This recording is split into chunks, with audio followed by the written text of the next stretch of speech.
Welcome to this explainer. Today, we're diving into something absolutely wild, the massive scale and the very real physical consequences of Elon Musk's newest AI superclusters. We usually think of artificial intelligence as this invisible, weightless thing, right? Like it's just floating out there in the ether. But today, we're looking at the staggering, heavy, real-world infrastructure that it actually takes to bring it to life. Okay, let's dive into this. I want you to completely rethink your concept of the cloud. We throw that word around all the time, and it makes computing sound so light, fluffy, and ephemeral. But the reality of modern AI development, it's anything but. It is sprawling, it's heavy, and it is heavily industrial.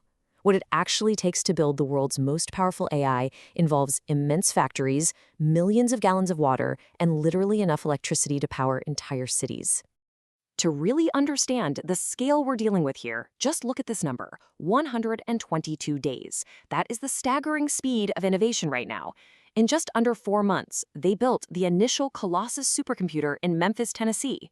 Within that incredibly short window, they somehow brought an initial 100,000 Nvidia H100 GPUs online. The pace is absolutely relentless. Section 1. Inside Cortex and Colossus. Now, what's really interesting about this is the jaw-dropping volume of processing power we're talking about, and how it's deployed into entirely different locations. On one side, we've got Tesla's Cortex down at their Giga Texas plant in Austin. That one boasts 70,000 AI servers featuring 50,000 Nvidia H100s, and eventually 20,000 of Tesla's very own Dojo units. Then, on the flip side, there's xAI's Colossus in Memphis. This beast was built inside a 785,000 square foot former Electrolux factory. It launched with 100,000 H100s, and get this, they are planning to scale it up to an astonishing 1 million GPUs. Let's look at the rapid development of Colossus. Elon Musk was originally told by experts that building a data center of this magnitude would take roughly 18 to 24 months. Instead, they found an abandoned factory, and site preparation began in just 19 days. By March 2024, the site was selected. By July, Colossus 1 was operational. Fast forward to June 2025, and the facility has expanded to house 230,000 mixed GPUs, featuring the absolute latest and greatest hardware. We're talking H100s, H200s, and GB20s. But why build all of this? Well, Musk has stated the goal is to solve real-world AI. But the actual applications for these two superclusters are pretty distinct. Cortex, over in Austin, is totally dedicated to training Tesla's full self-driving, or FSD, as well as their upcoming cyber taxis and those autonomous humanoid Optimus robots. Colossus, however, is busy training the xAI language model Grok, all while providing massive computing support for SpaceX, and even outside clients like Anthropic and Google. And the financial scale of Colossus? It's just as massive as its hardware. Google recently agreed to rent access to 110,000 GPUs for a whopping $920 million a month. Yeah, almost $1 billion monthly. Meanwhile, Anthropic is renting out all of the compute capacity at the original Colossus 1 site. Because of this insane demand, xAI actually had to expand across the border to a second data center in South Haven, Mississippi, and they purchased a massive new 1 million square foot site in the Whitehaven area of Memphis for nearly $80 million. Section 2. Powering the supercomputers. And this brilliantly illustrates the real challenge here. We have all this unprecedented computing power, but what does it actually take to keep it running? At launch, the Cortex cluster in Texas required 130 megawatts of power and cooling. By 2026, it's projected to scale up to 500 megawatts. To put that into perspective for a second, 500 megawatts is roughly equivalent to the entire power output of an average coal power plant. Handling that kind of heat generation means building absolutely massive cooling fans just to keep the servers from literally melting down. Over in Memphis, Colossus requires an equally massive amount of energy. When its processing capability doubled, its maximum power consumption jumped from 150 megawatts straight to 250 megawatts. As you can imagine, this has placed an incredible strain on the local utility provider, Memphis Light, Gas, and Water. For context, their total peak demand is only around 3 gigawatts for the entire city. And guys, it is not just electricity, it's water. Colossus requires over 5 million gallons of water every single day just to keep from overheating. 5 million. To help mitigate this staggering draw on local resources, xAI is actually building a dedicated $80 million wastewater recycling plant in collaboration with local authorities to help process water specifically for the supercomputer. But before the grid could fully support Colossus, they had to improvise. The initial grid connection in South Memphis was only providing 8 megawatts.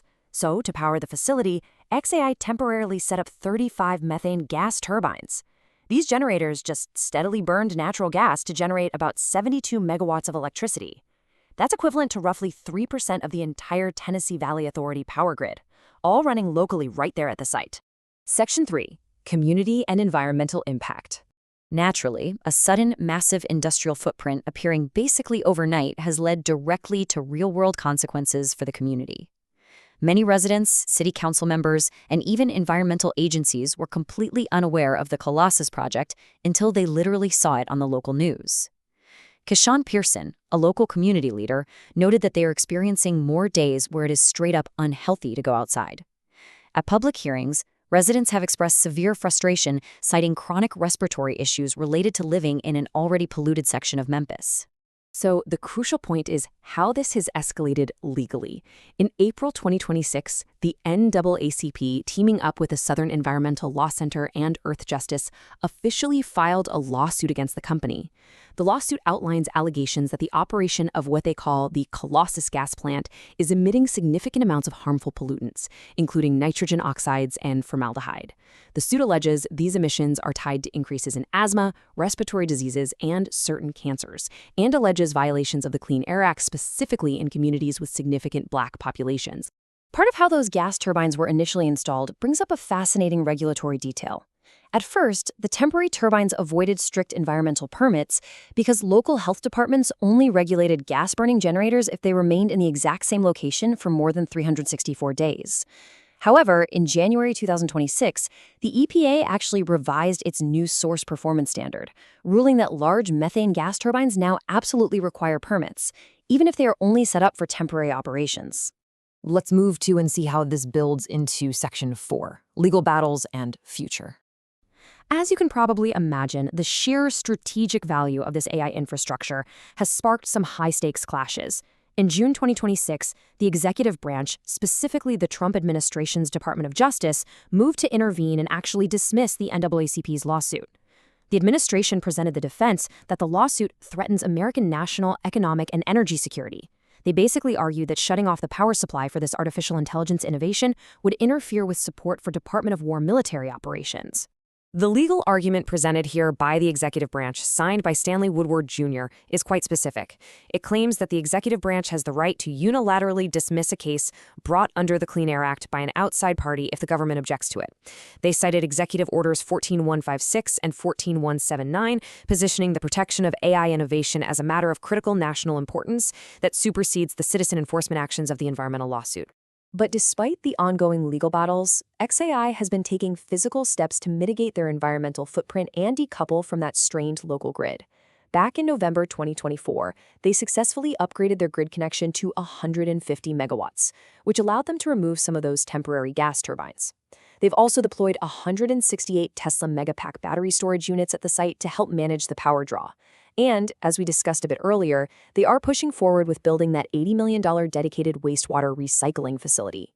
Which leaves us with this final thought. We are literally witnessing one of the most rapid and astonishing technological buildouts in human history. But as we race to solve real-world AI, how do we actually balance this unprecedented technological triumph against its massive permanent physical footprint? It's a huge question, and it's one that engineers, communities, and lawmakers are going to be grappling with for years to come. Thank you so much for joining me for this explainer. I really hope it helped you visualize the true scale of artificial intelligence. Keep learning, and I'll see you next time.